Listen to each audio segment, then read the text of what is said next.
मेरे प्रिय आत्मा, मैंने सुना है कि किसी अज्ञात ग्रह पर निवास करने वाले लोग एक बड़े पागलपन से पीड़ित। उस ग्रह के निवासियों को ये ख्याल पैदा हो गया है कि जमीन पर पैर रख के खड़ा होना पाप।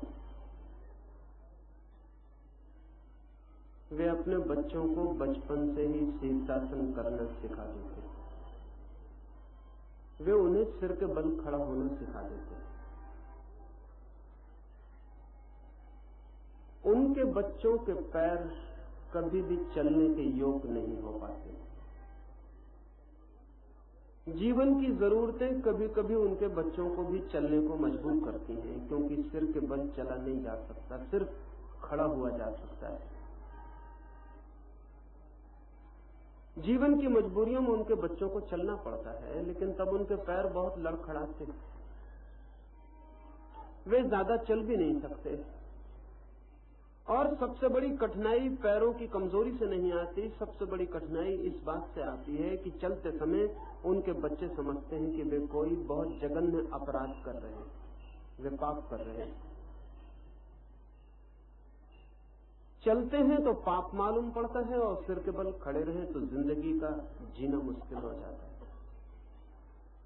उस जाति में कुछ लोग इतने विशेषज्ञ हो गए हैं कि वे जीवन भर सिर के बल खड़े खड़े ही बिता देते हैं। शेष उन लोगों को महात्मा मानते हैं और उन्हें आदर देते हैं, लेकिन बाकी लोगों को कभी कभी सिर के बल नीचे उतरना पड़ता है, पैरों से चलना पड़ता है। रात सोते समय शीर्षासन करना मुश्किल हो जाता है। दिन खाना खाते समय भी, खेत पर काम करने जाते समय भी शीर्षासन में रहना मुश्किल हो जाता है। तो उस ग्रह पर दो तरह की जातियां हो गई हैं उस ग्रह के प्राणियों की। वे लोग जो सोते समय शीर्षासन से नीचे उतर आते हैं, खेती करते समय पैर के बल चलते हैं, वे संसारी समझे जाते हैं। और जो 24 घंटे शीर्षासन में खड़े रहते हैं, वे सन्यासी समझे जाते हैं। जो सिर के बल ही खड़े रहते हैं, वे तो पागल हो ही गए हैं,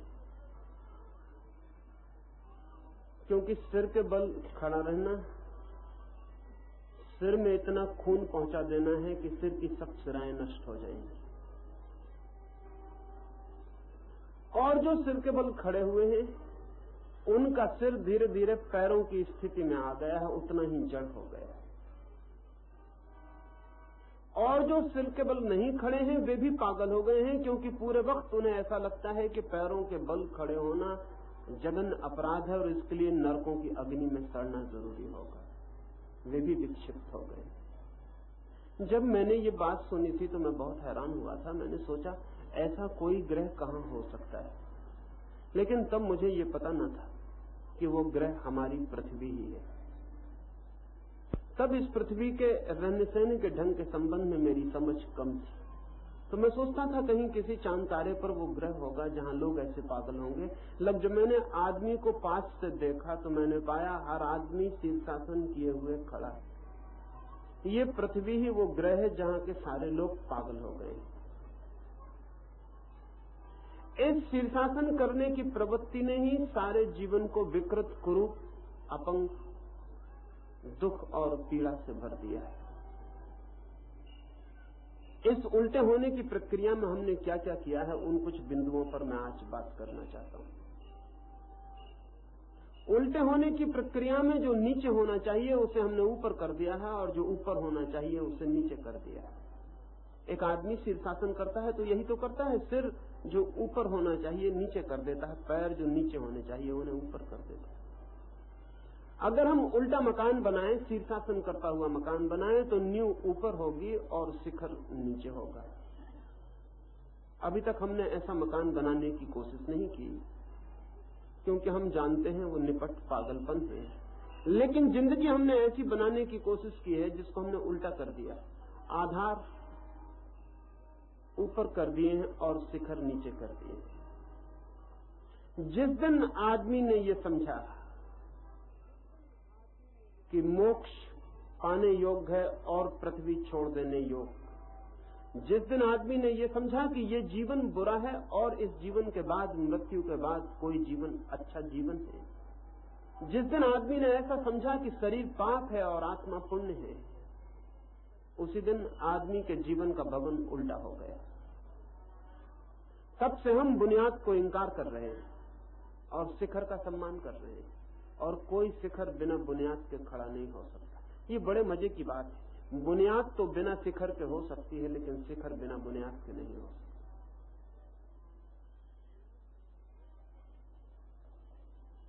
एक मकान हम बनाएं तो हम जमीन में सिर्फ बुनियाद डाल दें तो बुनियाद तो हो सकती है, लेकिन हम ऐसा नहीं कर सकते कि मंदिर का शिखर सिर्फ बना दें और नीचे की बुनियाद न हो। पृथ्वी तो बिना मोक्ष के हो सकती है, लेकिन मोक्ष बिना पृथ्वी के नहीं हो सकता। एक आदमी इस तरह जी सकता है कि आत्मा की उसे खबर ही न रह जाए, केवल शरीर में जी सके, लेकिन कोई आदमी भी केवल आत्मा में नहीं जी सकता, शरीर में जीना ही पड़ेगा। जीवन में जो जितना श्रेष्ठ है वो अपने से निकृष्ट पर निर्भर होता है। एक वीणा तो हो सकती है जो संगीत न बज रहा हो, जिसमें अभी जिसके तार न छिड़े गए हों, ऐसी वीणा हो सकती है जो कि सोई हो, जिसके तार न छिड़े गए हों, जिसमें संगीत न बज रहा हो, लेकिन ऐसा संगीत नहीं हो सकता जो बिना वीणा के हो और बज रहा हो। जीवन में जो श्रेष्ठ है वो निकृष्ट पर खड़ा हुआ है, और इसलिए जिसे हम निकृष्ट कहते हैं वो भी निकृष्ट नहीं है, क्योंकि सब श्रेष्ठ का वो आधार, और श्रेष्ठ का जो आधार है वो निकृष्ट कैसे हो सकता है? जिस पे सारे श्रेष्ठ को खड़ा होना पड़ता है वो निकृष्ट कैसे हो सकता है? वीणा निकृष्ट कैसे हो सकती है? संगीत श्रेष्ठ कैसे हो सकता है? क्योंकि संगीत को वीणा से ही पैदा होना पड़ता है। कल 2 सन्यासी मुझसे मिलने आए थे और उन्होंने मुझसे कहा कि हमें ध्यान करना है, हमें ध्यान सीखना है। तो मैंने उनसे पूछा कि पागल हो गए हो, सन्यासी कैसे हो गए बिना ध्यान किए? क्योंकि ध्यान से अगर सन्यास न आया हो तो सन्यास आ ही कैसे सकता है? ये तो बिना नींव के शिखर रख लिया। उन्होंने कहा अब तो हो गए, लेकिन अब हम सीखना चाहते हैं, हमें ध्यान सीखना है। तो मैंने उनसे कहा कल सुबह आ जाओ ध्यान की बैठक में। तो उनमें से एक ने पूछा वहां स्त्रियां तो न होंगी? मैंने कहा क्या बिना स्त्रियों के नहीं आ सकोगे? उन्होंने कहा नहीं, ऐसी बात नहीं है, अगर स्त्रियां हो तो हम ना आ सकेंगे, क्योंकि स्त्रियों को देखना पाप है, और अगर स्त्री का स्पर्श हो जाए तब तो हमें उपवास करके प्रायश्चित करना होगा। मैं उन सन्यासियों से पूछा तुम किसी स्त्री से पैदा हुए हो कि किसी पुरुष से पैदा हुए हो? और तुम्हारे खून में किसी स्त्री का खून रहता है? तुम्हारी हड्डियां किसी स्त्री की हड्डी से बनी है? तुम्हारा मांस कहां से आया? तुम्हारी चमड़ी कहां से आई? तुम कहां से आए हो? और आज स्त्री को देखने से उन्हें पाप लगता है, और स्त्री को छू लेने से तो उन्हें प्रायश्चित करना होगा, और उनके शरीर में जो है वो सब स्त्री से आया हुआ है। ये शीर्षासन करते हुए लोग हैं जो जिंदगी जहां से बुनियाद है उसको इंकार करना चाहते हैं, जहां जिंदगी खड़ी है उसको इंकार करना चाहते हैं। ये ऐसे लोग हैं जो कहते हैं कि हम जड़ों को इंकार कर देंगे क्योंकि जड़ें जमीन में गड़ी हैं, अंधेरे में पड़ी हैं। न मालूम जमीन गंदी हो अंधेरे में, और नर्क की तरफ जड़ें जाती हैं, तो हम जड़ों को इंकार करते हैं। हम तो सिर्फ फूलों को स्वीकार करते हैं जो वृक्षों में ऊपर आते हैं, आकाश की तरफ उठते हैं, सूरज की तरफ खिलते हैं। हम तो सिर्फ फूलों को स्वीकार करते हैं, जड़ों को हम स्वीकार नहीं करते। लेकिन कोई फूल देखा है जो बिना जड़ों के खिल गया हो? और अगर फूल जड़ों के बिना आते ही नहीं तो जड़ें निकृष्ट कैसे हो जाएंगी? सच तो यह है कि जड़ें उस अंधेरे से जो इकट्ठा कर रही हैं वही फूलों में जाके प्रकट हो रहा है। जड़ें जो जमीन से खोज ला रही हैं वही फूलों में आकाश की तरफ प्रकट हो रहा है। असल में फूल जड़ों के अंतिम छोर, जड़ों ने कमाया है, मेहनत की है, फूलों में प्रकट किया है और सुरभि को लौटा दिया है। लेकिन कुछ लोग हैं जो कहेंगे कि जड़ें हमें बर्दाश्त नहीं, क्योंकि जड़ें अंधेरे में हैं, जमीन के नीचे हैं, नरक की तरफ जाती हैं, हम तो सिर्फ फूल पसंद करते हैं, जड़ों को काट डालो, फूलों को बचा लो। हो सकता है जड़ें काट डाली जाएं तो fूल बच सकते हैं, लेकिन वो कागज के फूल होंगे या प्लास्टिक के होंगे, असली फूल नहीं हो सकते। कागज के फूलों की जरूर कोई जड़ें नहीं होती। और अगर हम जिंदगी को नीचे की जड़ों से उखाड़ लें तो कागज के सन्यासी रह जाएंगे, असली सन्यासी नहीं रह जाएंगे, क्योंकि असली सन्यासी तो स्त्री से आता है। हाँ, कागजी सन्यासी सोच सकता है कि स्त्री से नहीं आया है। असली सन्यासी तो स्त्री के प्रति आदर से भरा होगा, सम्मान से, क्योंकि वो उसी की एक धारा है। लेकिन नकली सन्यासी क्रोध से भरा होगा, घृणा से और अपमान से, क्योंकि वो कागजी फूल है जिसकी कोई जड़ें नहीं, या जड़ों को जो इंकार कर रहा है। क्या मनुष्यता ने अब तक अपनी ही जड़ें इंकार नहीं की हैं? हमने सब जड़ों को इंकार कर दिया है, हम सिर्फ ऊपर के फूलों को स्वीकार करते हैं। सारी मनुष्यता झूठ हो गई है, शिखर रह गए हैं, बुनियादें खो गई, और कोई मकान जीवन का बिना बुनियाद के नहीं हो सकता है। शरीर को इंकार कर दिया है, आत्मा को पकड़ के हम बैठ गए हैं। पृथ्वी से आंख हटा ली है, स्वर्ग और मोक्ष और दूर के लोगों पर आंखों को जमा दिया है। अगर कहीं कोई मोक्ष होगा तो ये पृथ्वी उसकी सीढ़ी, और अगर कहीं कोई आत्मा है तो शरीर के द्वार के अतिरिक्त उसके मंदिर में कोई प्रवेश न कभी हुआ है और हो सकता है, न हो सकता है, ये असंभव है। जीवन का अपना गणित, उस गणित में हमें सब स्वीकार करना पड़ेगा, तभी हम सीधे खड़े हो सकते हैं। हमने मनुष्य को इस उल्टाने में जो बहुत से काम किए, उनमें पहला सूत्र मैं आपसे कहना चाहता हूं वो ये कि हम नीचे को, जड़ को इंकार कर देते हैं और ऊपर को, शिखर को स्वीकार कर लेते हैं, जबकि सब शिखर नीचे की जड़ों से आते, उन्हीं का फैलाव होते। बहुत तरफ हमने ऐसा किया है, उसका फल हम भोग रहे हैं। बहुत तरफ हमने ऐसा किया है, उसका निरंतर कष्ट हम भोग रहे हैं। अभी मैं एक गांव में था, एक सन्यासी आए थे मिलने, आज एक स्त्री भी मुझसे मिलने आई थी, उससे भी बहुत मजेदार बातें हुई, वही बातें उन सन्यासी भी हुई। वो सन्यासी आके बोले कि संसार सब माया है, ये कुछ है नहीं। जब उन्होंने ये कहा कि सब संसार माया है, ये कुछ है नहीं, तो फिर मैंने सामने कुर्सी पड़ी थी, उनसे न कहा कि आप कुर्सी पर बैठ जाएं, क्योंकि माया पर बिठालने में गिर जाएं तो झगड़ा। मैं चुप ही रहा, वे खड़े रहे। मैंने उनसे कहा कि आपको अगर यहां कोई बैठने योग्य चीज दिखाई पड़ती हो तो बैठ जाएं, क्योंकि मैं बिठाऊं और आप गिर जाएं, क्योंकि आप कहते हैं सब माया है, इस कुर्सी पर बैठे और गिर जाएं तो झंझट मेरे ऊपर लग जाए, तो आप खड़े ही रहें। मैंने उनसे पूछा कि थके मांदे हैं, पानी पिएंगे? उन्होंने कहा प्यास तो बहुत लगी। मैंने कहा लेकिन पानी माया होगा, और माया के पानी से कैसे प्यास बुझेगी? और अगर प्यास भी माया है तो बुझाने की कोशिश करनी ही फिजूल है।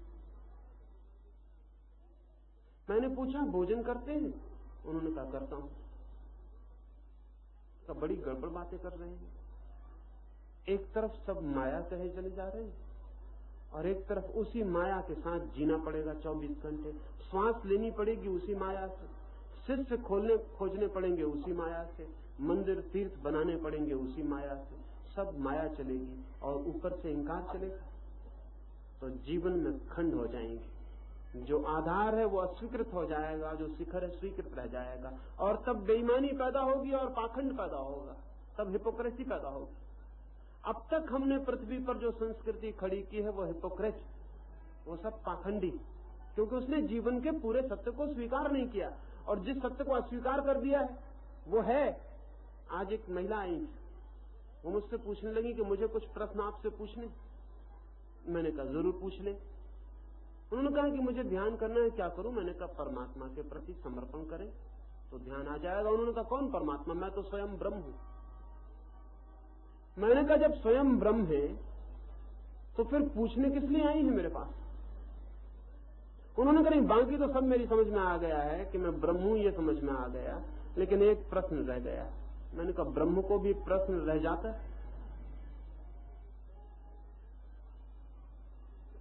अब एक तरफ पकड़ा हुआ है कि मैं ब्रह्म हूं, और जिंदगी वहीं के वहीं खड़ी है जहां तब थी जब ब्रह्म नहीं थे। जिंदगी के उलझाव वही है, जिंदगी की परेशानी वही है, जिंदगी के कष्ट वही है, और यहाँ ब्रह्म होने का ख्याल भी पैदा हो गया। तो हम आदमी को पागल करवा देंगे। हमने आदमी को पागल करवा दिया। अब ऐसा नहीं है कि कुछ लोग पागल खानों में बंद हैं, अब ऐसा है कि पूरी पृथ्वी ही पागल खाना हो गई। धीरे धीरे धीरे धीरे आदमी पागल होता चला गया। हो ही जाएगा, बिल्कुल स्वाभाविक है। जैसा मैंने कहा कि उस ग्रह के लोग जिसकी मैंने कहानी कही, अगर पैर के बल चलते हैं तो समझते हैं पाप हो रहा है, और सिर के बल खड़े होते हैं तो समझते हैं पुण्य हो रहा है। तो अगर वहां सारे लोग पागल हो गए हों तो आश्चर्य है। हम सब भी उसी भांति पागल हुए जा रहे हैं। हम सब पागल हो गए। जीवन का कोई सत्य पूरा का पूरा स्वीकृत नहीं। जैसा जीवन है वैसा नहीं। हम काट काट के टुकड़ों में बांट के स्वीकार करते हैं, और ऊपर के हिस्से को बचा लेते हैं और नीचे के हिस्से को इंकार कर देते हैं। जबकि सब ऊपर के हिस्से नीचे के हिस्सों के सहारे खड़े होते हैं। उन्हीं से पैदा होते हैं, उन्हीं से विकसित होते हैं। वे उन्हीं का विस्तार है, उन्हीं का विकास है। आदमी को उल्टा करने में इस बात ने बड़ा सहारा दिया। मैं एक छोटी सी गुड़िया देखता था, एक जापानी गुड़िया। उसे फेंकिए तो कैसा ही फेंकिए वो सदा सीधी हो जाएगी।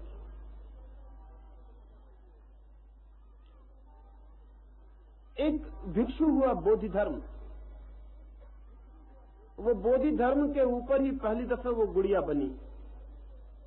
उस गुड़िया का नाम दारूमा। बोधि धर्म का जापान में नाम है दारूमा। वो एक हिंदू भारतीय भिक्षु था, हिंदुस्तान से गया। बोधि धर्म, उसका जापानी नाम है दारूमा। उस गुड़िया का नाम भी दारूमा डाल्स, दारूमा गुड़िया। उसे फेंकें तो वो कैसा भी फेंके उसे, वो सदा सीधी हो जाएगी। उसके पेट में वजन है, उस वजन की वजह से सिर सदा ऊपर आ जाता है। मेरे पास कोई मित्र वो गुड़िया लाया था। मैंने कहा ये गुड़िया तुम बहुत अच्छी लाए, एक एक आदमी को ये गुड़िया दे दो, क्योंकि आदमी उल्टी हालत में हो गया। उसे कैसा ही फेंको वो कभी सीधा नहीं पड़ता, हमेशा उल्टा पड़ता है, शीर्षासन कर जाता है। ये गुड़िया बहुत अद्भुत। फिर मैंने पता लगाया है कि गुड़िया बनाई क्यों गई। तो वो जो आदमी था बोधि धर्म, उसने ये कहा था कि आदमी ऐसा हो गया है कि कैसा भी पटको वो उल्टा ही गिरेगा, वो कभी सीधा हो ही नहीं सकता। और उस बोधि धर्म ने कहा था मैं एक सीधा आदमी हूं, मुझको तुम कैसा भी पटको मैं सीधा ही गिरूंगा, क्योंकि मैं जीवन के उस राज को समझ गया कि जो नीचे है वो नीचे है, और जो ऊपर है जो ऊपर है। और मैंने नीचे को पूरा वजन दिया है, इसलिए ऊपर का शिखर सदा ऊपर आ जाता है। उसकी उस कहावत, उसके इस कथन के अनुसार वो गुड़िया निर्मित की गई थी। वो अपने अपने घर में एक गुड़िया आपको खरीद के रख लेनी चाहिए, और रोज सुबह घर से निकलने के पहले गुड़िया को फेंक के देख लेना चाहिए कि वो हर बार सीधी हो जाती है। उसके सीधे होने का राज ये है कि उसकी बेस जो है वो बजनी है, उसकी बुनियाद जो है वो बजनी, और उसका सिर जो है वो हल्का है। हमारा सिर भारी है और बेस बिल्कुल ही बजनी नहीं। हम कैसे भी गिरेंगे, हम उल्टे गिरेंगे, सिर के बल गिरेंगे। इसलिए दूसरा सूत्र आपसे मैं कहना चाहता हूं, आदमी का सिर भारी हो गया है। आदमी ने सारे जीवन को खोपड़ी में निर्भर कर लिया और सब शरीर से खींच लिया। सारा जीवन खोपड़ी में आ गया। हाथ में अब कोई जीवन नहीं। जब आप किसी से हाथ मिलाते हैं तो आपके हाथ से कोई प्रेम उसकी तरफ नहीं बहता। सिर्फ आप सोचते हैं कि बड़े प्रेम से हाथ मिला रहे, लेकिन हाथ से कोई प्रेम बहता नहीं, वस्तुता नहीं बहता। सिर्फ विचार में रहता है कि हाँ प्रेम कर रहे हैं इसलिए हाथ मिला रहे हैं। जब आप हाथ जोड़ते हैं तो आप कल्पना में सोचते हैं कि बड़ा आदर कर रहे हैं इसलिए हाथ जोड़ रहे हैं, लेकिन हाथों से आदर की किरणें बाहर नहीं जाती। सारे शरीर से जीवन सिकुड़ के खोपड़ी में बैठ गया है। आदमी खोपड़ी में जी रहा है, और इसलिए उल्टा होना अनिवार्य हो गया। वो कैसा भी गिरेगा उल्टा हो जाएगा। असल में वो उल्टा ही है, गिरे या न गिरे, सिर बजनी है और सब हल्का हो गया है। इसलिए दूसरी बात आपसे कहना चाहता हूं, जीवन पूरे शरीर पर बट जाना चाहिए, सम भागों में वितरित हो जाना चाहिए। जीवन सिर में ही नहीं, लेकिन हम सब काम सिर से कर रहे हैं। अगर हम प्रेम करते हैं तो भी अगर हम प्रेम करते हैं तो वो भी हम विचार के करते हैं। अगर हम प्रेम करने जाते हैं तो भी हम पता लगा लेते हैं कि जिससे प्रेम कर रहे हैं वो हिंदू तो है ना, मुसलमान तो नहीं। अब हृदय के जगत में न कोई हिंदू होता न कोई मुसलमान होता। हम प्रेम करते हैं तो हम पता लगा लेते हैं कि पैसा कुछ पास में है या नहीं। अब हृदय को पैसे से कोई संबंध नहीं, लेकिन खोपड़ी पैसे का हिसाब रखना चाहती है। वो पक्का पता लगा लेना चाहती है कि इतना पैसे का इंतजाम है, हिंदू है, मुसलमान है क्या नहीं, वो सारा पता हो जाना चाहिए। अब तो अमेरिका में उन्होंने कंप्यूटर्स बनाए हुए, एक लड़का और एक लड़की अगर विवाह करना चाहते हैं तो वो दोनों अपनी अपने संबंध में जानकारी कंप्यूटर में डाल दें और कंप्यूटर उन्हें खबर दे देगा कि करो या ना करो, विवाह करो या ना करो, क्योंकि कंप्यूटर हिसाब लगा के बता देगा कि ठीक रहेगा कि नहीं। ये आखिरी बुद्धि की दौड़ है जहां हम विचार से मशीन से ये तय करवाएंगे कि हमें प्रेम करना है या नहीं करना। कंप्यूटर बता देगा कि तुम दोनों के बीच तालमेल पड़ेगा या नहीं पड़ेगा, ये ठीक रहेगा कि नहीं रहेगा। हम प्रेम भी विचार करके ही कर सकते हैं। हद हो गई, प्रेम का विचार से कोई संबंध नहीं। सच तो यह है कि हमने जीवन के बहुत से हिस्सों को खींचकर सिर्फ खोपड़ी में केंद्रित कर लिया है, इसलिए हमारी खोपड़ी बहुत भारी हो गई, रोज भारी होती चली जा रही। छोटे बच्चों से अगर चित्र बनवाएं तो वे बहुत अद्भुत चित्र बनाते हैं, वो आदमी का सच्चा चित्र। बड़े बड़े चित्रकार भी नहीं बनाते। छोटे बच्चे से अगर चित्र बनवाएं तो वो खोपड़ी बहुत बड़ी बनाएगा और टांगे वगैरह छोटी लकीरों की तरह खींच देगा, हाथ लगा देगा, खोपड़ी बहुत भारी बनाए। ऐसा मालूम होता है कि बच्चों को कुछ समझ आ गई है कि आदमी की असली तस्वीर क्या है। अगर हम भी अपनी जिंदगी में खोजने जाएंगे तो आप किस अंग से जिए हैं? आप पूरे जिए हैं पूरे शरीर से या सिर्फ विचार से जीने की कोशिश की? पिता के पैर दबाते, उसमें भी प्रेम और हृदय नहीं, उसमें भी ये सोच के कि पिता हैं इसलिए कर्तव्य है पैर दबाने चाहिए। बुद्धि कहती है कर्तव्य है इसलिए मां की सेवा कर दो। हृदय कर्तव्य जानता ही नहीं, क्योंकि कर्तव्य बहुत बेहुदा शब्द है। जहां ड्यूटी है वहां प्रेम है ही नहीं। जिस आदमी ने भी कहा कि ये मेरी ड्यूटी है, मेरा कर्तव्य है, इसलिए मैं पिता के पैर दबा रहा हूं, उस आदमी ने कभी पिता को प्रेम किया ही नहीं। वो बुद्धि से हिसाब लगा रहा है कि चूंकि इस आदमी ने हमको पैदा किया इसलिए हमें इस आदमी के पैर दबाने। ये हिसाब की बात, ये गणित की बात। इस स्त्री ने हमें पैदा किया और 9 महीने पेट में रखा है, इसलिए हम इसके बुढ़ापे में सहायता कर रहे हैं। और न केवल ये बेटा ऐसा कर रहा है, माँ भी अपने बेटे से ये कह रही कि मैंने तुझे 9 महीने पेट में रखा, मैंने तुझे इतना बड़ा किया और अब तू मेरी सेवा नहीं कर रहा। वो भी गणित बता रही है, वो भी गणित फैला रही, वो भी हृदय की बात नहीं है। हृदय गणित जानता ही नहीं। हम पूरी जिंदगी गणित से जी रहे हैं। सारी जिंदगी सिकुड़ के खोपड़ी के भीतर आ गई है, इसलिए खोपड़ी बजनी हो गई। अब मेरे पास लोग आते हैं, वे कहते हैं हम बहुत आसान थे, और उनकी अशांति का कुल कारण इतना कि जीवन जो कि फैला हुआ होना चाहिए पूरे व्यक्तित्व में, वो सिकुड़ के एक जगह आ जाए तो अशांति हो ही जाएगी। अब लोग कहते हैं हम बहुत टेंस, चित्त बहुत तनाव से भरा है, कैसे हल्के हो जाएं? वे हल्के कैसे होंगे?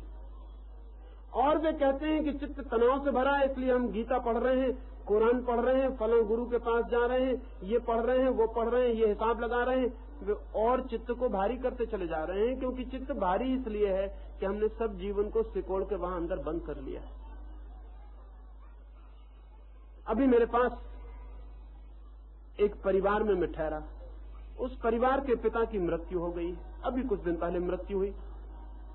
घर के लोग बड़े पढ़े लिखे हैं, लड़कियां यूरोप पढ़ के आई हैं, सब लड़के बाहर पढ़े, कोई डॉक्टर है, कोई वकील है, कोई कुछ और है, कोई कुछ और है। लड़कियां बहुएं भी सब पढ़ी लिखी हैं। वे कोई रोए नहीं पिता के मर जाने के बाद, क्योंकि उन्होंने कहा रोना अशोभन है, असंस्कृत है, ग्रामीण है, ये कोई ढंग की बात नहीं। अब जो मर गया, रोने की क्या बात है? जो घर में ज्ञानी है उन्होंने कहा कि मरी जाते हैं, जो और ज्यादा ज्ञानी है उन्होंने कहा आत्मा तो अमर है, रोने की कोई जरूरत नहीं है। अब उन्होंने सबने अपने रोने को रोक लिया। मैं उनके घर में गया तो मैंने देखा कि वहां बड़ा तनाव है। उस घर की एक बहू ने मुझे कहा कि हम बड़ी परेशानी में पड़े हुए, मन रोने का होता है लेकिन बुद्धि कहती है रोने से क्या फायदा। मन तो रोने का होता है लेकिन बुद्धि कहती है कि क्या बेहूदी बात, रोने से क्या होगा, मरा हुआ आदमी वापस लौट सकता है, मरा हुआ तो वापस नहीं लौटेगा, अब रोने से क्या फायदा है। बुद्धि रोक रही, रोने भी नहीं दे रही। अब वो आंसू भीतर घने हो गए, अब प्राण संकट में पड़ गए, जो काम हृदय से होना था वो बुद्धि से लिया जा रहा है, बुद्धि भारी हो जाएगी और कठिनाई में डाल देगी, आंसू इकट्ठे हो जाएंगे और कोई दूसरा बहाना लेकर निकलना चाहेंगे, क्योंकि वो भर गए हैं, उन्हें निकलना जरूरी है। जब बादल भर जाए तो उसका बरसना जरूरी, जब आंसू भर जाए तो उनका निकल जाना जरूरी। लेकिन बुद्धि अटकाव डाल रही, वो कहती है कि रोने से क्या होगा। मैंने उस स्त्री को एक कहानी सुनाई, मैंने कहा उसे कि एक फकीर था, उसका गुरु मर गया और उस फकीर के संबंध में ये ख्याल था कि वो परम ज्ञान को उपलब्ध हो गया है। जब उसका गुरु मर गया तो लाखों लोग देखने आए, वो फकीर अपने द्वार पर बैठ के छाती पीट कर रो रहा था, उसकी आंखों से आंसुओं की धार लगी। लोगों ने उससे कहा कि आप और रो रहे हैं, हम तो सोचते थे आप परम ज्ञान को उपलब्ध हो गए। उस फकीर ने कहा कि परम ज्ञान में रोना नहीं होता है, ये तुमसे किसने कहा?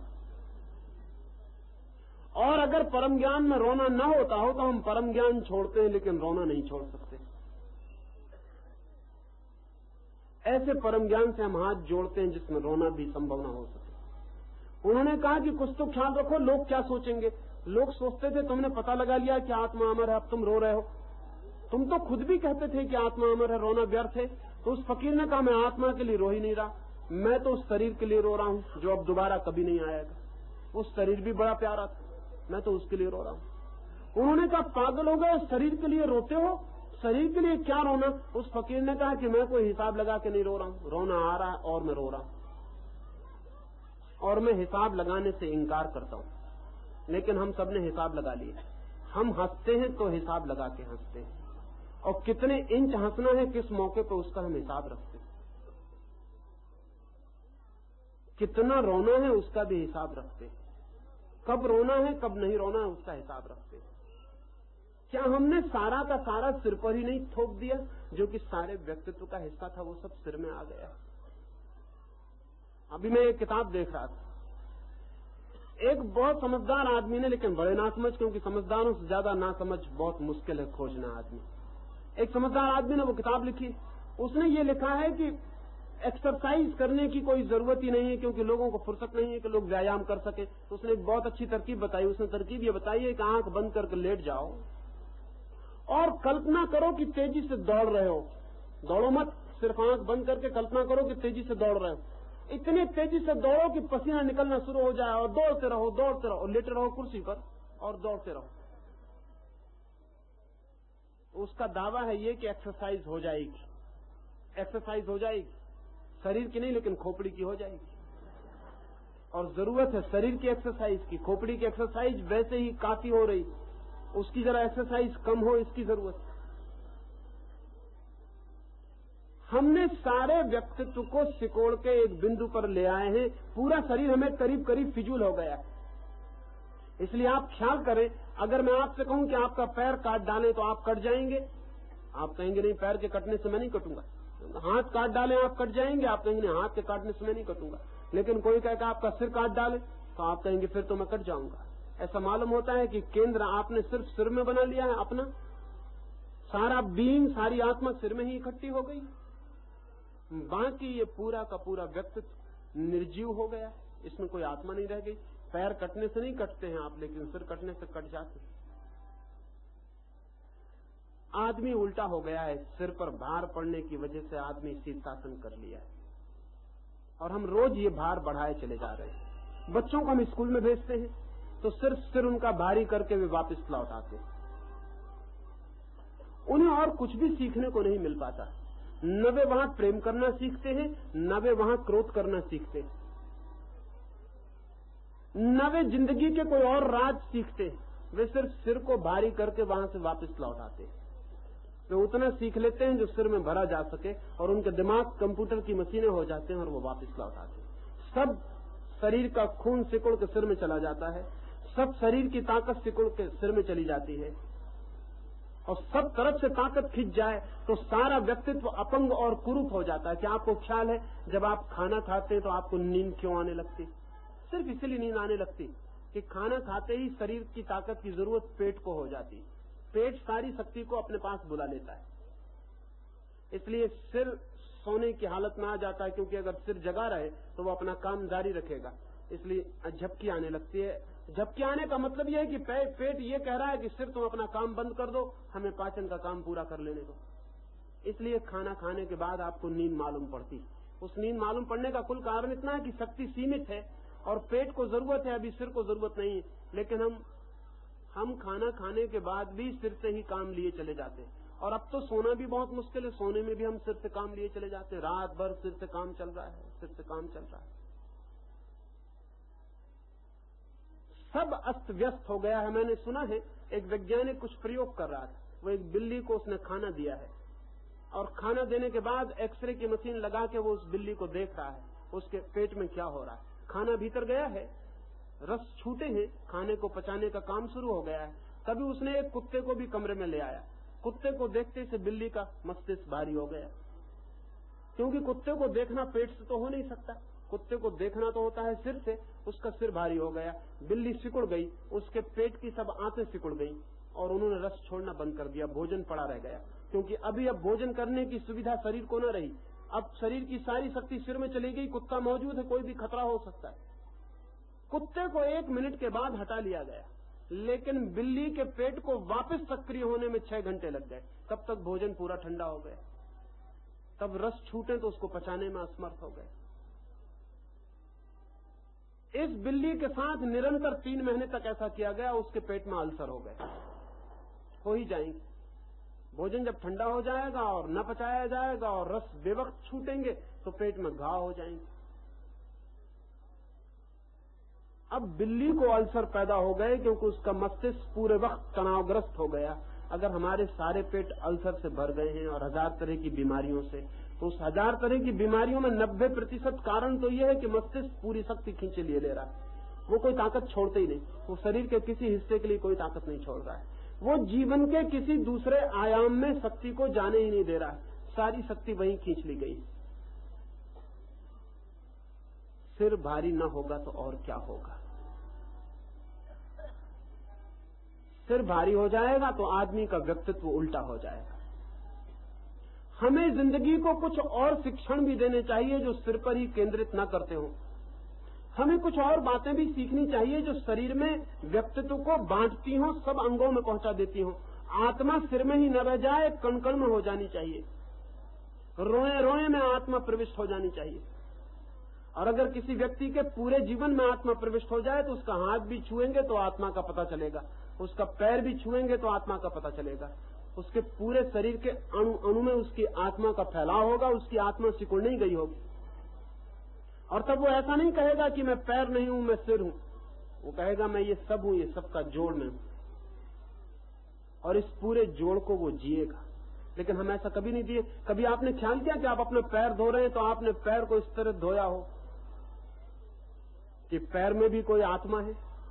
कभी आप हाथ धो रहे हैं पानी से तो कभी आपने पानी का पूरा आनंद हाथों को लेने दिया? नहीं। जब आप हाथ धो रहे हैं पानी से तो हाथों को कोई आनंद मिलने का सवाल नहीं। तब भी आपकी खोपड़ी अपना काम कर रही है, हाथ तो मशीन की तरह धुल जाएंगे और आप हट जाएंगे। कभी आपने स्नान करते वक्त पूरे शरीर को आनंद लेने दिया? न, कहां फुर्सत है। पूरे शरीर को धो डालेंगे किसी तरह, पानी गिर जाएगा, उसके ऊपर साबुन भी लगेगी, साबुन भी बह जाएगी और आप अपनी खोपड़ी से पूरे वक्त काम करते रहेंगे। आप स्नान करके लौट आएंगे लेकिन शरीर स्नान के आनंद को अनुभव नहीं कर पाएगा। कल जरा प्रयोग करके देखें, जब स्नान कर रहे हो तब पूरे शरीर को पानी के स्पर्श का आनंद लेने दें, पानी की ताजगी को पूरे शरीर को छूने दें, शरीर के रोए रोए को स्नान करने दें और कृपा करके थोड़ी देर को खोपड़ी के लिए छुट्टी दे दें।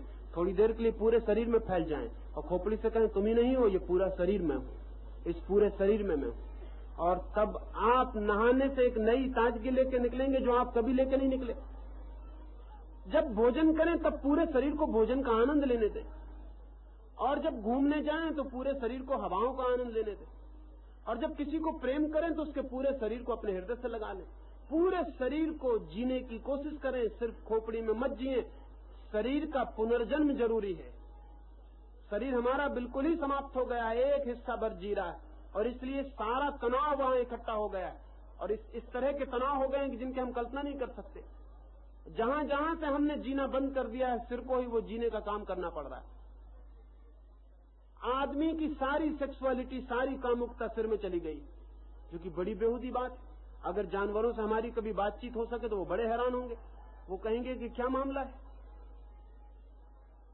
सब कुछ सिकुड़ के सिर में आ गया।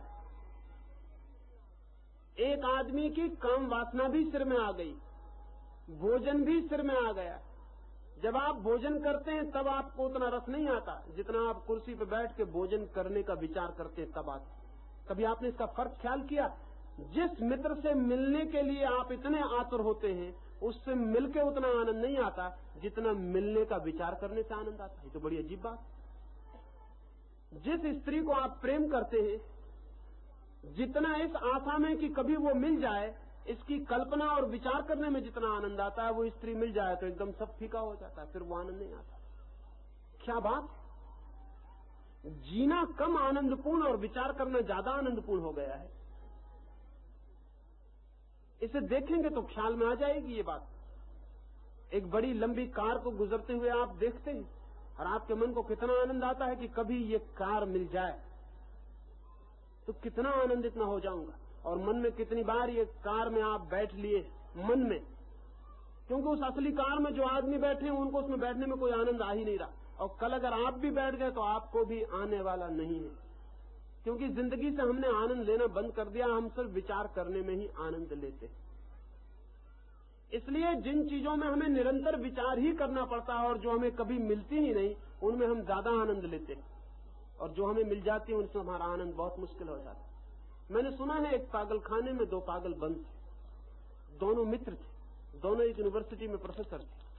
उनका एक दूसरा प्रोफेसर मित्र उन्हें देखने पागल खाने गया। एक कोठरी के पास पहुंचकर उसने पागल खाने के सुपरिटेंडेंट से पूछा कि इसके पागल हो जाने का कारण क्या है? इस मेरे मित्र का, मैं 2 साल देश के बाहर गया था, ये पागल क्यों हो गया? तो उसने कहा बड़ी अजीब बात, ये एक स्त्री को पाना चाहता था और नहीं पा सका इसलिए पागल हो गया। लेकिन वो बड़ा आनंदित था। उसने अपनी दीवारों पर कोयले से उस स्त्री के चित्र बना रखे थे। वो एक तस्वीर अपनी छाती से लगाए हुए बैठा था और बड़ा प्रसन्न था और गीत गुनगुना रहा था। उस पागल खाने के सुपरिटेंडेंट ने कहा कि ये स्त्री इसको मिल नहीं सकी इसलिए ये पागल हो गया। लेकिन उसके मित्र ने कहा लेकिन प्रसन्न बहुत है। उसने कहा प्रसन्न इसीलिए है कि वो मिल नहीं सकी। दूसरे कटघरे में ले गया, वहां दूसरा मित्र बंद था। सुपरिटेंडेंट से उसने पूछा, आने वाले मित्र ने, ये क्यों पागल हो गए? तो उसने कहा ये और हैरानी की बात है, जो स्त्री उसको नहीं मिल सकी वो इनको मिल गई और ये इसलिए पागल हो गए। लेकिन वो सिर के बाल लौंच रहे थे और सींचों से सिर मार रहे थे। एक को वही स्त्री नहीं मिल पाई इसलिए पागल हो गए हैं, लेकिन उनके पागलपन में भी एक रस और आनंद है, क्योंकि अभी भी वो कल्पना में उस स्त्री से मिलते रहते, अभी भी विचार में वो मिल रहे हैं, चित्र उसका छाती से लगाए हुए। जिन्हें प्रेमिकाएं नहीं मिल पाती इस पागल दुनिया में वे बड़े धन्य भागी हैं, और जिन्हें प्रेमिकाएं मिल जाती हैं इस पागल दुनिया में उनकी मुसीबत का कोई ठिकाना नहीं। वो अपने बाल लौंच रहे हैं क्योंकि उनको वो स्त्री मिल गई। अब कल्पना और विचार करने को भी कुछ ना बचा। कैसी अजीब सी बात है कि जीवन इतना दुखद और विचार इतना सुखद। होना उल्टा चाहिए, विचार फीका होना चाहिए, जिंदगी घनी और सघन होनी चाहिए, लेकिन हो ऐसा गया है कि आप सोचते हैं वो ज्यादा आनंदपूर्ण मालूम पड़ता है। एक होटल में भागे चले जा रहे हैं, ये खाना खाऊंगा ये खाना खाऊंगा, तब आप बड़े आनंदित मालूम पड़ते हैं, लेकिन खाने की टेबल पर बैठ के आपके चेहरे से सब आनंद उड़ जाता। हो सकता है उस वक्त भी आप कल किसी दूसरे होटल में खाना खाएंगे, उसके विचार में आनंद ले रहे हो, लेकिन वो जो आप खाना खा रहे हैं वहां आनंद विदा हो गया। अभी मेरे साथ कुछ मित्र कश्मीर गए थे। उनमें से एक से मैंने कहा, क्योंकि बहुत बार उन्होंने कहा वो राजधानी में रहते हैं, बहुत बार वो मुझसे कहते थे कि आपके साथ चलना है, पहाड़ पर पहलगांव चलना है, डल झील पर चलना है, कश्मीर चलना है, बड़ा आनंद आएगा। और जब भी वे बातें करते थे तब उनकी आंखों में एक आनंद की झलक आ जाती थी। 20 दिन वे मेरे साथ वहां थे, खेत डल झील पर, लेकिन मैंने डल झील की कोई झलक उनकी आंख में देखी नहीं 20 दिन। पहलगांव मेरे साथ, लेकिन मैंने पहलगांव का कोई सौंदर्य उनको छुआ हो ये नहीं देखा। 20 दिन बाद वे वापस लौट के जब दिल्ली आ गए, तब दिल्ली आकर उन्होंने कहा कि बड़ी सुंदर जगह थी, बड़ा आनंद आया। मैंने कहा कि मुझे हैरान मत करो, क्योंकि 20 दिन तुम्हारे साथ था, मैंने कभी एक बार नहीं सुना कि तुमने एक बार कहा हो किसी वृक्ष के पास जाके तुमने उसे गले भेंट लिया हो। कि तुमने किसी वृक्ष की पीड़ को हाथ फेर के स्पर्श किया हो, कि तुम किसी पत्थर के पास दोस्ती किए हो, कि तुम किसी झरने में हाथ या पैर डाल के थोड़ी देर बैठ गए हो। मैंने तो अनुभव ही नहीं किया कि तुम वहां कभी थोड़ा भी रस लिए हो। हाँ, पहले तुम जरूर रस लेते थे, अब तुम फिर कह रहे हो कि वहां बड़ा आनंद। क्या हम सबकी जिंदगी में ये नहीं घट रहा है? हम सबकी जिंदगी में ये घट रहा है, और उसका कारण कुल इतना है कि हमने सिर्फ से जीना शुरू कर दिया है, पूरे शरीर और पूरे व्यक्तित्व, पूरी आत्मा से नहीं। आदमी उल्टा हो गया, सारी मनुष्यता उल्टी हो गई। अगर इस मनुष्यता को ठीक करना है तो इस पर सबसे बड़ी करुणा ये होगी कि हम आदमी को सीधा होने में सहयोगी बने। सबसे बड़ी क्रांति ये होगी कि आदमी सिर से न जिए, पूरे शरीर और पूरे व्यक्तित्व से जीने लगे, उसका जीवन सब तरफ फैल जाए। हमें अंदाज भी नहीं, हमें ख्याल भी नहीं कि हमने किस तरह रोक ली हैं चीजें। क्या आपको पता है एक अंधे आदमी का, एक अंधा आदमी कान से जिस भांति सुनता है, आपने कभी उस भांति सुना है? आपने कभी नहीं सुना। लेकिन कान आपके पास भी उतना ही शक्तिवान है जितना अंधे के पास, लेकिन अंधा कान से बहुत सुनता है। मैं एक ट्रेन में सफर कर रहा था, रात का वक्त था, कोई 12 बजे ट्रेन में सवार हुआ। ऊपर की बर्थ पे कौन है मैंने देखा नहीं, नीचे की बर्थ पे बिस्तर लगा के लेटने जा रहा था कि ऊपर से किसी ने झांक के मेरा नाम लिया और कहा, आप वही तो नहीं है? तो मैंने कहा, मैं वही हूं। आप पहचानते हैं? लाइट जला के देखा तो ऊपर एक अंधा आदमी है। मैंने कहा, आप मुझे पहचाने कैसे? तो उन्होंने कहा कि 5-6 वर्ष पहले एक बार आपको सुना था, आपकी आवाज ख्याल में रह गई, आप कुली से बात कर रहे थे, तब मुझे लगा कि आप ही होने चाहिए। 6 साल पहले सुनी हुई आवाज? उन्होंने कहा, मैं तो अंधा आदमी हूं, तो मैं तो आवाज से ही जीता हूं, आवाज ही मेरी पहचान है। आंखें तो नहीं है, तो कान से ही आंख का काम लेता हूं। पैरों को भी मैं पहचानने लगता हूं कि कौन आ रहा है। पदचाप सुन के मैं पहचान लेता हूं कि घर में कौन आ रहा है, घर से कौन जा रहा है बाहर, ये भी मैं जान लेता हूं, क्योंकि सबके पैरों की चाप अलग है। कभी ख्याल किया आपने? व्यक्तित्व इतना अद्भुत है कि 2 आदमी एक जैसे पैर की आवाज भी नहीं करते।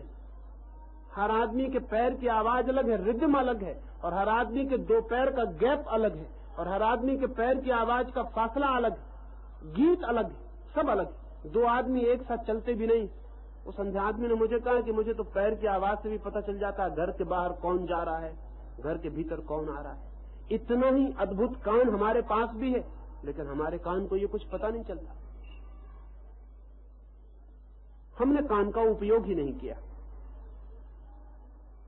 अगर हम सारे कान का उपयोग कर सकें तो जीवन का संगीत हमें परमात्मा की खबर लाएगा, लेकिन संगीत का हमें अनुभव नहीं हो सकता, क्योंकि कान का हमने कोई उपयोग नहीं किया, और कान का हमें कोई शिक्षण नहीं दिया गया कभी कि कान का शिक्षण दिया जाता। हम में से बहुत कम लोगों को नाक से सुगंध आती है। जब मैं ऐसा कहता हूं तो आप कहेंगे गलत कहते हैं, हम सबको सुगंध आती है। लेकिन आपने ख्याल किया, आपको सुगंध आती जब तक कि बहुत तेज ना हो। इसलिए फ्रेंच परफ्यूम है और दूसरे परफ्यूम है।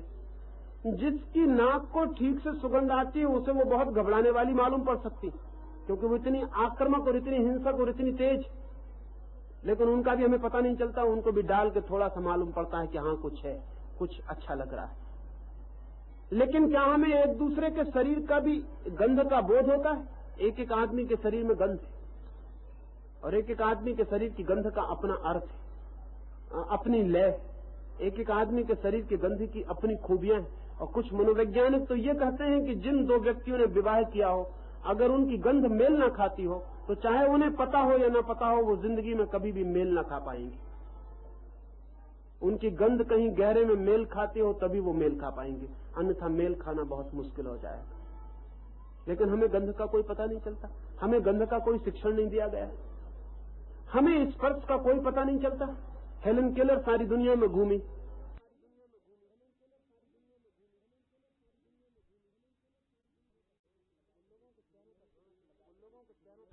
वो लोगों के चेहरों पर हाथ लगा कर देखती थी। वो नेहरू को मिलने आई तो उसने उनके चेहरे को हाथ लगा कर देखा, दोनों हाथ से उनके उसके नेहरू के चेहरे को छुआ, उनकी नाक को, उनकी आंख को, उनके चेहरे को।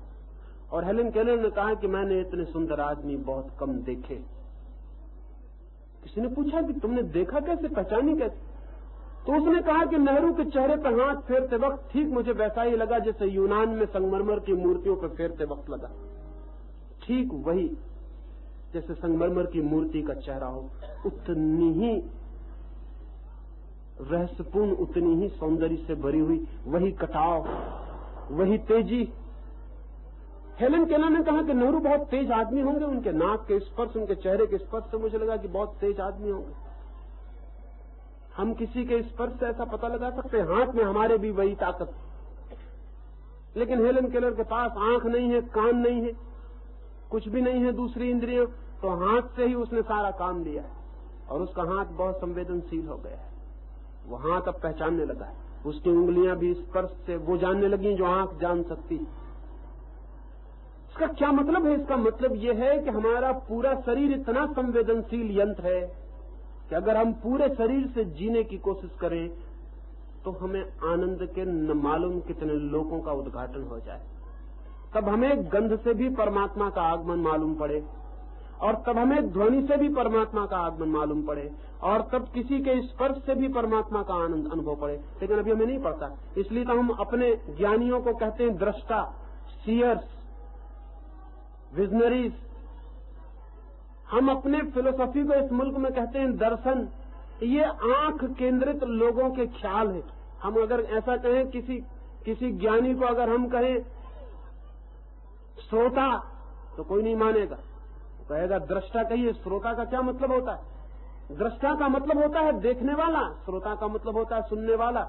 और अगर हम किसी ज्ञानी को कहें स्पर्श करने वाला, हम कहेंगे क्या बातें करते हैं आप। लेकिन हमने आंख केंद्रित बना ली है संस्कृति। वो खोपड़ी में भीतर विचार केंद्रित हो गए हैं और विचारों का द्वार आंख बन गई। आंख से जी रहे हैं, खोपड़ी में जी रहे हैं, और सारे व्यक्तित्व से सारा जीवन सिकुड़ के ऊपर आ गया है और हम कहीं भी नहीं जी रहे। इसलिए हमें जीवन का पूरा संपर्क भी नहीं हो पाता, और जीवन के आनंद के कितने द्वार हो सकते हैं वो भी हमें पता नहीं पड़ पाते। धार्मिक व्यक्ति मैं उसको कहता हूं जो समग्र रूप से जी रहा है, टोटली जी रहा है, जो जीवन के सब अंगों से पूरी तरह जी रहा है, वही व्यक्ति परमात्मा का अनुभव कर पाएगा। अंश में जीने वाला अनुभव नहीं कर पाएगा। उसके कारण है, समझ लें कि मैं एक बहुत बड़े मकान में एक छोटे से छेद से देखूं तो मुझे क्या दिखाई पड़ेगा? कोई एक द्वार का कोना, किसी दीवार का एक हिस्सा, कोई चित्र का एक छोटा सा टुकड़ा, किसी फोटो का एक कोई कोना, लेकिन मुझे और कुछ दिखाई नहीं पड़ेगा। मुझे तो कमरे के भीतर जाके पूरा देखना पड़ेगा, तभी मैं पूरे कमरे से परिचित हो पाऊंगा। हम परमात्मा से परिचित नहीं हो पाते क्योंकि हम पूरे जीवन से देख नहीं पाते। हम देखते हैं छोटे छोटे टुकड़ों से, और वो टुकड़े इतने भारग्रस्त हो जाते हैं तो उनका भी देखना मुश्किल हो जाता है। सिर का काम है थोड़ा बहुत। अगर मेरे पैर चलते हैं, मुझे आपके घर तक आना है तो पैर से चल के आऊंगा, फिर मैं घर बैठ जाऊंगा तो फिर पैर नहीं चलाऊंगा। लेकिन अगर मैं घर बैठ के भी पैर चलाता रहूं 24 घंटे, तो फिर जिस दिन मुझे आपके घर जाना है पैर जवाब दे देंगे, फिर मैं आपके घर न पहुंच पाऊंगा, क्योंकि पैर 24 घंटे चलेंगे तो फिर बिल्कुल ना चल सकेंगे। 24 घंटे पैर चलाए आपने तो पैर फिर बिल्कुल ना चल सकेंगे। पैर चल सकते हैं क्योंकि विश्राम भी करते हैं, लेकिन मस्तिष्क विश्राम ही नहीं कर रहा, वो सब काम उसी पर पड़ गया है। पैर का काम भी वही कर रहा है, प्रेम का काम भी वही कर रहा है, रोने का काम भी, हंसने का काम भी, विचार का काम भी, सेक्स का काम भी, धर्म का काम भी, प्रार्थना, भगवान, दुकान, बाजार, सब वही कर रहा है। उसे विश्राम नहीं जरा भी। इसका परिणाम ये हुआ है कि वो कुछ भी करने में असमर्थ हो गया, वो अब कुछ भी नहीं कर पा रहा। सब एक मैस हो गया, सब एक पागलपन, सब गड्ढमड्ढ, एक अनारकी हो गई भीतर, वो कुछ भी नहीं कर पा रहा, सब अस्त व्यस्त हो गया है। ये भार आदमी को उल्टा कर दिया है। तो जब मैंने आदमी को करीब से देखा तो मुझे लगा ये कहानी किसी दूसरे ग्रह के संबंध में नहीं, इसी पृथ्वी के ग्रह के लोगों के बाबत है। सिर भारी हो गया है, दारूमा डाल से उल्टी हालत हो गई है, कैसे भी गिराओ आदमी उल्टा ही गिर जाता है, शीर्षासन करने लगता है। इसे बदलना जरूरी है, क्योंकि इस शीर्षासन करती हुई स्थिति ने इतने घाव आदमी पर छोड़ दिए हैं कि उसका सारा प्राण दुख से भर गया है, पीड़ा से भर गया है। और ध्यान रहे, अगर हम आनंद से न भर पाए तो दुख से भर जाना अनिवार्य। दोनों के बीच में कोई जगह नहीं होती, या आनंद या दुख। ऐसा नहीं होता कि हम आनंद को न पा पाए तो हम दुख भी ना पाएं, बीच में रह जाएं, बीच में कुछ होता ही नहीं। अगर हम आनंद को उपलब्ध नहीं होते तो हम दुख को अनिवार्य रूपेण उपलब्ध हो जाते।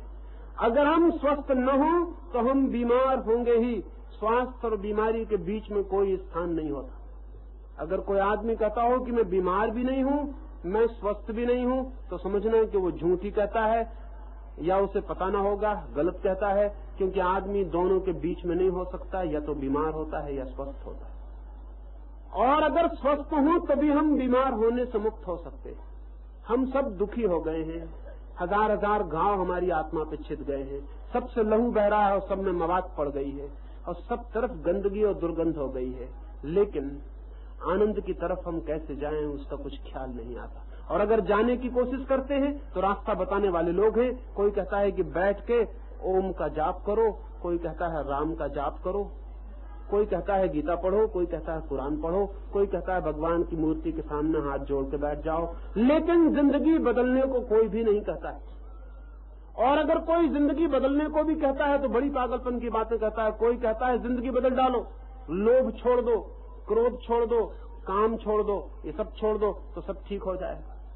ये ऐसा ही है किसी आदमी से कहना जैसे कोई बुखार से गर्मी में तप रहा हो, पसीना बह रहा हो, बुखार चढ़ा हो 104 डिग्री, और उसके पास जाके हम कहें कि मित्र बुखार छोड़ दो, क्यों बुखार में पड़े हो, छोड़ दो। और वो आदमी कहे बात तो आप बिल्कुल ठीक कहते हैं, छोड़ना तो मैं भी चाहता हूं लेकिन छूटता नहीं।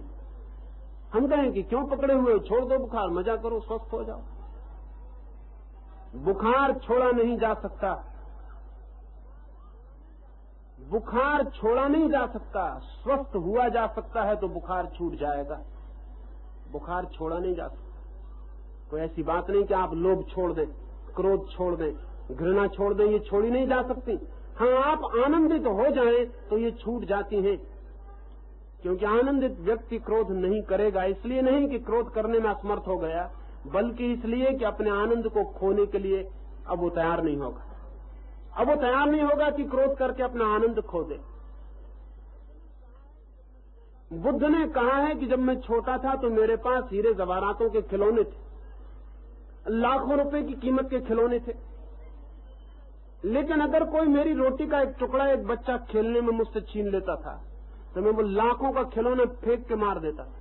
कई दफा ऐसा होता है कि हेरी मोती बिखर जाते हो, खिलौना टूट जाता।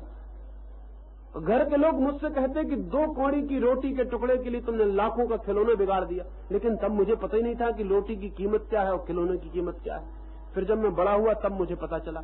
अब मुझसे कोई कहे कि एक रोटी का टुकड़ा किसी बच्चे ने छीना है तो तुम लाख रुपए का खिलौना फेंक के मार दो तो मैं नहीं मारूंगा। इसलिए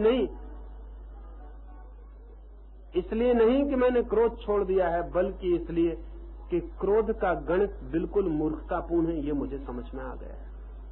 अब 2 पैसे की रोटी के लिए लाख रुपए का खिलौना फेंक के मैं नहीं मार सकता हूं।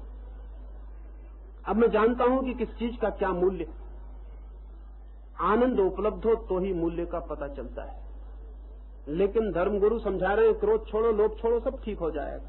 और आदमी बेचारा सुन रहा है और सोचता है कि छूट तो जाना चाहिए क्रोध और लोभ, वो छूटते नहीं। और धर्मगुरु भी बहुत अद्भुत है, वो उसको फिर लोभ भी दिलाते हैं। वो कहते हैं लोभ छोड़ दो तो स्वर्ग मिल जाएगा। और उन्हें ख्याल भी नहीं है कि अगर इसने स्वर्ग पाने के लिए लोभ छोड़ा तो लोभ छूटा ही नहीं, क्योंकि वो स्वर्ग पाने का लोभ फिर भी मौजूद रहा। अब वो उसको समझा रहे हैं कि तुम ये छोड़ दो तो ये मिल जाएगा, लेकिन उन्हें पता ही नहीं है कि ये मिल जाने का लोभ फिर भी लोभ ही है, इसमें कोई फर्क नहीं पड़ता है। वो उसको कह रहे हैं कि 1 रुपया यहाँ छोड़ो तो वहां करोड़ रुपए मिलेंगे।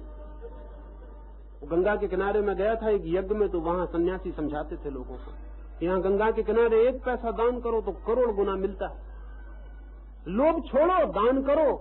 और वो जो आदमी बेचारा 1 पैसा छोड़ रहा है वो इसी लोभ में छोड़ रहा है कि 1 करोड़ गुना मिल जाए तो अच्छा ही, इसमें कोई हर्जा नहीं। उसी के लोभ का शोषण किया जा रहा है और समझाया जा रहा है लोभ छोड़ दो। वो लोभ कोई छोड़ता नहीं दुनिया में। हाँ, लोभ छूट जाता है अगर कोई संपदा मिल जाए इतनी बड़ी कि लोभ के कारण उसमें बाधा पड़ने लगे, तो लोभ छूट जाता है, वो संपदा मिल सकती है। लेकिन जिंदगी के रूपांतरण से, और जिंदगी के रूपांतरण का क्या मतलब है? जिंदगी के रूपांतरण के 3 सूत्र मैंने आज कहने चाहे। पहला, जीवन के रूपांतरण का ये मतलब है कि ठीक से समझ लेना क्या बुनियाद है और क्या शिखर। भूल के शिखर को बुनियाद मत बना लेना। अन्यथा जिंदगी का रूपांतरण कभी भी ना होगा। कभी भूल के शिखर को जमीन में रखने की कोशिश मत करना। मैंने ये कहा कि जड़ों को संभालना, क्योंकि जड़ें ही फूल लाती हैं, जड़ों को काट मत देना। जड़ें ही फूल बनती हैं। फूल और जड़ एक ही चीज के दो छोर हैं। वो जो नीचे है और जो ऊपर है, वो कोई नीचे और ऊपर नहीं है, वो एक का ही विस्तार है। ये पहली बात जीवन के रूपांतरण में ध्यान रखनी जरूरी। दूसरी बात मैंने ये कही कि सिर को भारी मत हो जाने देना, क्योंकि अगर सिर भारी हो गया तो शीर्षासन लग जाएगा, चाहे दिखाई पड़े चाहे दिखाई ना पड़े। सिर अगर भारी हो गया तो पैर ऊपर चले जाएंगे और सिर नीचे आ जाएगा। उल्टी दारू में डाल मत बन जाना, और हम सब बन गए। तो सिर को बांटना, डिसेंट्रलाइज करना, सिर को विकेंद्रित करना, उसको नीचे सारे अंगों में फैल जाने देना, और धीरे धीरे प्रत्येक अंग को उसका काम करने देना। प्रत्येक अंग को उसका काम करने देना, ताकि एक केंद्र पर सारा काम इकट्ठा ना हो जाए और एक केंद्र विक्षिप्त ना हो जाए, पागल ना हो जाए, ज्यादा बोझ में टूट ना जाए, भारी ना हो जाए, पत्थर ना बन जाए, उसके ऊपर इतना बोझ ना हो जाए कि वो काम अस्त व्यस्त हो जाए। सिर का अपना काम है, उतना काम उससे लेना, बाकी काम शरीर पे छोड़ देना, लेकिन सब काम सिर पे ले लिया है। दूसरी बात ध्यान में रखनी जरूरी। और तीसरी बात ध्यान में रखनी जरूरी है कि हमारे व्यक्तित्व के जितने द्वार हैं, जितनी इंद्रियां हैं, उन समस्त इंद्रियों के प्रशिक्षण की जरूरत है, उनके ट्रेनिंग की जरूरत है। अपने कान को भी और गहरे सुनने में सक्षम बनाने की जरूरत है, ताकि पत्ता भी हिले तो उसका संगीत भी पता चल जाए। हमारे स्वाद को इतना सूक्ष्म बनाने की जरूरत है कि जब हम भोजन करें तो वो भोजन जो दिखाई पड़ रहा है स्थूल, वो भोजन ही हमें ख्याल में ना आए, उस स्थूल में जो विराट सूक्ष्म छिपा है उसका भी पता चल जाए। उपनिषद के किसी ऋषि ने कहा है, अन्न ही ब्रह्म है। कितना स्वाद लिया होगा तब वो ये जान सका होगा कि अन्न ब्रह्म है। ये कोई सिद्धांत नहीं है, ये किसी अद्भुत रसमग्न व्यक्ति का वक्तव्य है, जिसने इतने आनंद से भोजन किया होगा कि भोजन में उसे ब्रह्म की झलक दिखाई पड़ गई होगी। जिन्होंने कहा है कि अनाहद नाद है उसका, वो हम जैसे लोग नहीं हो सकते, क्योंकि जिन्होंने कान को इतने सूक्ष्म तलों में प्रशिक्षित किया होगा, इतने सूक्ष्म तल में कान से सुनने की कोशिश की होगी कि सूक्ष्म नाद उन्हें सुनाई पड़ने लगा होगा। वो संगीत जो सारे ब्रह्मांड को घेरे हुए है, एक संगीत है जो सारे जगत को घेरे हुए, लेकिन हमें सुनाई नहीं पड़ता, क्योंकि सुनने की क्षमता हमने कभी विकसित ही नहीं की। आपने कभी ख्याल किया, आप भी निकलते हैं रास्ते से, एक पेंटर, एक चित्रकार भी निकलता है रास्ते से। आप सारे दरख्तों को हरा समझते हैं। सच्चाई ये है कि दो दरख्त एक से हरे नहीं होते, हरे हजार रंग के हरे होते, हरे में भी हजार हरे होते, लेकिन वो एक चित्रकार को दिखाई पड़ता है कि हजार रंग है, हरे रंग। हरा रंग एक रंग नहीं है, हजार शेड है हरे रंग। असल में पत्ता पत्ता अलग अलग हरे रंग का होता है, लेकिन हमें सिर्फ एक हरा रंग दिखाई पड़ता है। उसका कारण कुल इतना है कि हमारी आंख कोई रंग की सूक्ष्मता में उतरने की तैयारी नहीं की। मैं उस शिक्षा को बुनियादी शिक्षा कहता हूँ, गांधी जी की शिक्षा को बुनियादी नहीं कहता, वो तो बहुत गैर बुनियादी शिक्षा है कि किसी को चरखा चलाना सिखा दो, चटाई बुनना सिखा दो और शिक्षा पूरी हो जाए, कि काखा गा सिखा दो, चिट्ठी पत्री लिख सके तो शिक्षा पूरी हो जाए। बुनियादी बेसिक एजुकेशन में उसको कहता हूँ जो कान को इतना सक्षम बना दे कि जीवन का संगीत पकड़ में आ जाए, जो आंख को इतना सक्षम बना दे कि रूप नहीं अरूप की झलक मिलने लगे, जो स्पर्श को इतना सक्षम बना दे कि शरीर को छुए लेकिन स्पर्श आत्मा तक पहुंच जाए, जो स्वाद को इतना सक्षम बना दे कि अन्न ही ब्रह्म है ये कहने की क्षमता आ जाए, और जो सारी इंद्रियों को इतना सक्षम बना दे कि सब तरफ के द्वार खुल जाएं और जीवन के सब द्वार से परमात्मा की झलक मिलने लगे। अधूरा उसे नहीं जाना जा सकता, लेकिन पूरा तो हम तभी जानेंगे जब हमारे घर के सारे द्वार खुले हों। हम ऐसे व्यक्ति हैं जो घर के सब दरवाजे बंद करके भीतर बैठ गए। और शिक्षा उसी दिन सच्ची होगी और क्रांतिकारी होगी जिस दिन हम एक एक बच्चे को शीर्षासन सिर का करवाना नहीं बल्कि समस्त इंद्रियों को खोलना सिखाएंगे। ऐसे भी बच्चे हमसे ज्यादा सक्षम होते हैं। अगर बच्चा आपको प्रेम करता है तो वह आपके चेहरे को छूना चाहेगा। अगर वह आपको प्रेम करता है तो वह आपके शरीर से अपने ओंठ भी लगाना चाहेगा। अगर वो आपको प्रेम करता है तो आपके गले से लटक के आपके पूरे शरीर को भी छू लेना चाहेगा। वो पूरे शरीर से आपको पहचानने की कोशिश कर रहा है, लेकिन हम नहीं। अगर बच्चों को ठीक से शिक्षित किया जा सके तो उनकी सारी इंद्रियों के द्वार खुल सकते हैं। एक क्रांति इस जगत में हो सकती है और वो क्रांति सारे मनुष्य को रूपांतरित कर सकती है अगर हम बीमारी के सारे कारणों को समझ लें और करुणा खाएं, दया नहीं। ध्यान रहे, दया बड़ा अपमानजनक शब्द है, करुणा बहुत और बात है। करुणा का मतलब है एक पीड़ा, एक सफरिंग जो हम सबके साथ अनुभव करते हैं। दया का मतलब है हम ऊपर हैं और कोई नीचे है जिस पर हम दया करते हैं। दया बहुत अच्छा शब्द नहीं है। दया से कोई क्रांति ना होगी। दान हो सकता है दया से, धर्मशाला बन सकती है, दया से कभी भी कोई क्रांति नहीं होगी। क्रांति होगी करुणा। करुणा का मतलब है मैं भी सम्मिलित हूं, वहीं खड़ा हूं जहां आप खड़े, वहीं खड़ा हूं जहां आप खड़े। आपकी पीड़ा मेरी पीड़ा है, मेरी पीड़ा आपकी पीड़ा है, हम सबकी पीड़ा सामूहिक पीड़ा है और हम सब ने मिलकर मनुष्य को दुख के रास्ते पर धक्का दिया है। हम सब मिलकर मनुष्य को आनंद के मार्ग पर भी ला सकते हैं। करुणा से क्रांति फलित हो तो ही क्रांति फलित हो सकती है और एक क्रांति अत्यंत जरूरी हो गई, क्योंकि जो आदमी हम पहचानते थे वो मरने के करीब पहुंच गया। नया आदमी नहीं जन्मेगा, पुराना मर जाएगा तो मनुष्य जाति समाप्त हो सकती है। नए आदमी के जन्म की जरूरत है। पुराना तो जाएगा, जा चुका, जा ही रहा है। अगर हम नए को पैदा न कर लिए तो आगे बहुत अंधकार हो सकता है। बहुत से प्रश्न इकट्ठे हो गए हैं, वो कल सारे प्रश्नों की चर्चा मैं करूंगा। मेरी बातों को इतनी शांति और प्रेम से सुना, उससे बहुत अनुग्रहित हूं और अंत में सबके भीतर बैठे प्रभु को प्रणाम करता हूं। मेरे प्रणाम स्वीकार करें।